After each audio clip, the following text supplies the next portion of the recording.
Hi friends, મારા YouTube ચેનલમાં તમારું સ્વાગત છે. તો હું સોની રિદ્ધિ. તો આ વિડીયો જોવા માટે તમે લાસ્ટ સુધી બન્યા રહેજો. અને જે લોકો આ વિડીયો પહેલી વાર જોઈ રહ્યા છે તો તમે સબસ્ક્રાઈબ જરૂરથી કરી દેજો, તો આવનાર વિડીયો આપના સુધી પહોંચી શકે. ધન્યવાદ. તો હું આજે પનીર કઢાઈની સબ્જી બનાવી રહી છું.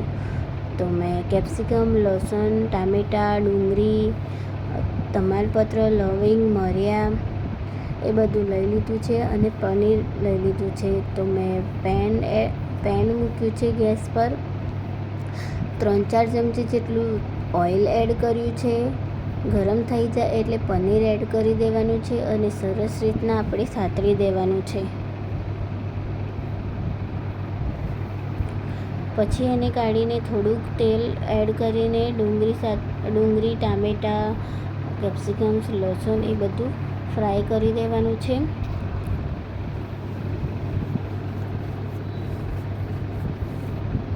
અને સારી રીતના આપણે હલાવી દઈશું એને.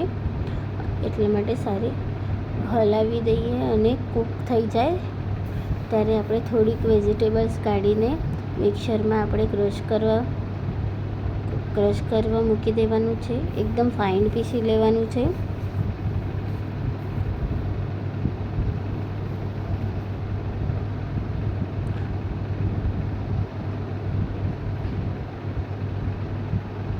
જો આ રીતના. પછી એ બધું મેં એડ કરી દઈશ. ગ્રેવી થોડીક મેં જાડી રાખી છે. તમારે પતલી રાખવી હોય તો તમે પતલી રાખી શકો, પણ જાડી સારી લાગશે ગ્રેવી.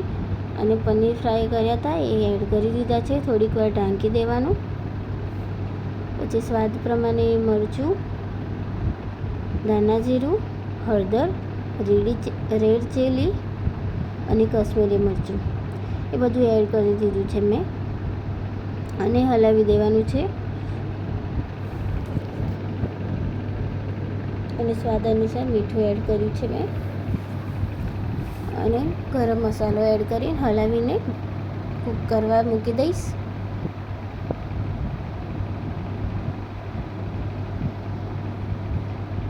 તમે આ ટ્રાય કરજો ફ્રેન્ડ્સ. આ સબ્જી ખાવામાં મસ્ત લાગે છે. રેસ્ટોરન્ટથી બેસ્ટ સબ્જી બને છે. તમે ઘરે ટ્રાય કરજો ફ્રેન્ડ્સ. ગેસ્ટ આવ્યા હોય કે કોઈ બી આવ્યું હોય તો તમે આ ફટાફટ આ સબ્જી બનાવી શકો છો. એને 2-2 મિનિટ રહીને હલાવતું રહેવાનું.